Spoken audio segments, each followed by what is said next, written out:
Hello everyone, I'm Eric and today we're going to mix it up a little bit and do a product review. I have the Kindle 10th generation Oasis e-reader.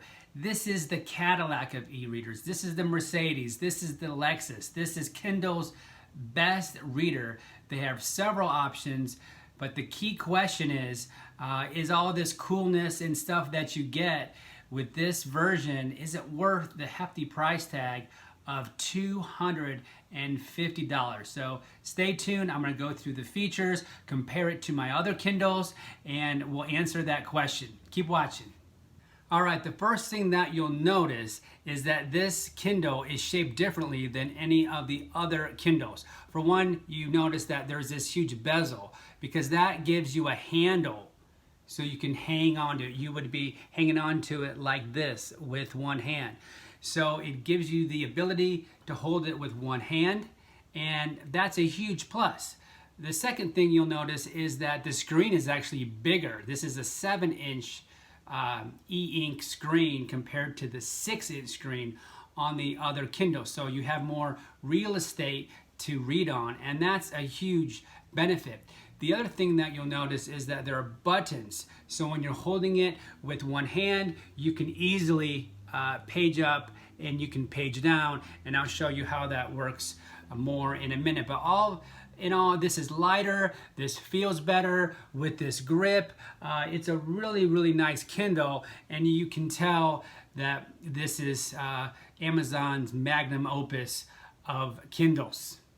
All right, so the first thing you'll notice about the Kindle Oasis 10th generation is that how light it is, how good it feels in your hand. Again, you have this grip, so you're cupping it with your hand. And sitting down, it's easy to use these page buttons. Page up, page down, page up, page down. And another thing that I didn't know until I got it was that they upgraded the processor. So this thing is snappy. The previous Kindles, there is a lag. There's just that extra quarter of a second it takes to turn the page, but this is snappy, quick, and oh man, it's so much nicer. I like it. I really like it. It feels light. It feels airy. It feels good in your hand. It makes you want to read books. Another feature is you can adjust the warmness of the screen. So if you go into settings, and well, I already actually have this warmness all the way up. So you can see it adds this amber tint. So if I take it down, let me take the warmth down and you'll see it looks more white. So it has this auto adjusting feature too that adjusts the screen with the ambient light, and you can add the warmth as you want it. So I really like it. It feels good. And it also has another feature called dark mode. Go into settings and you can read the books in reverse. That's not really my style, but that might be yours. So all in all, build quality, it has this aluminum case as opposed to plastic, and it feels really good in the hand. Good job, Amazon. All right, so far so good. Now, here are some things I don't like about the Kindle Oasis. The main thing is when you're trying to read in bed and you're holding it with one hand, you really can't push on the physical buttons on the left because all the pressure is on your thumb to hold it up. So I really wanted to use one hand, and you still can. If I use my pinky finger and prop it up, I can kind of move my thumb around to change the pages. Otherwise, you just touch the screen. It's not a huge deal, but I wish that it was a little bit lighter. As nice as it is, as airy as it feels, I wish it was a hair lighter. Plus, I want the buttons to be a little bit closer together. And the last thing is, and this is just a Kindle e-reader problem in general, is that I want continuous scrolling. That would be a great feature. If you read Kindle on your computer or on your phone with the app, you can continuously scroll. So I like that feature, and I wish it was on the e-readers. Before answering that all-important question, is this worth $250? Let's compare it to two previous generation Kindles. Okay, side by side by side, we have three Kindles here. This is my first Kindle I ever bought. This is the Kindle 4th generation, and this is at least a decade, I don't know, 10, 15 years old. It's old. And then you have the Kindle Paperwhite, which I've been using for several years, and this is still the current model, I believe.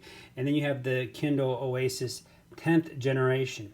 So this is still the same case that they have today, and the only one that's really different is the Kindle Oasis. So let's see if this thing's worth $250, and I'm going to give you a bit of a progression. So on this Kindle 4th generation, which is pretty much the same one that they have now, except they added a light to it, which is really awesome. But the main reason why this one is so cheap is because if you look at the text, the DPI is only 164.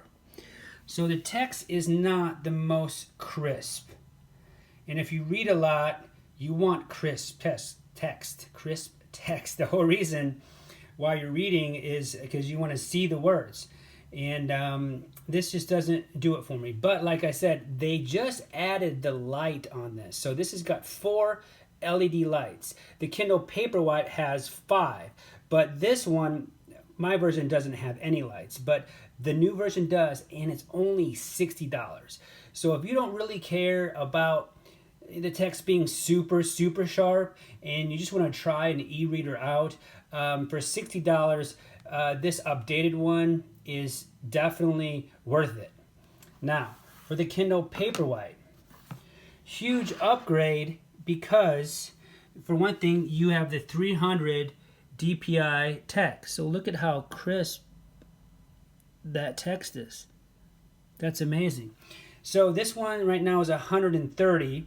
So if you can swing a little bit more money, this one's definitely worth the price for just saving your eyes and having the 5 LED lights as opposed to 4. And this is the one I have been using for a long time. This is the main one that people really buy. I can't say anything's wrong with it other than I wanted buttons and I wanted a bigger screen.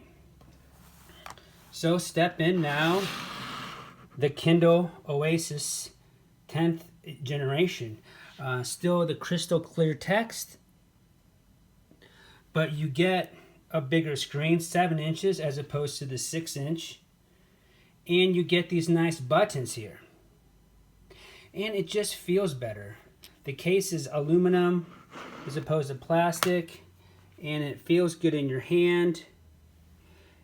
Yes, I wish there were some things that were different on it, but all in all, this is the best Kindle that you can buy. So is it worth $250? So is this worth the money? If you have $250 and you love to read like I do, yes, I would definitely say this is worth it.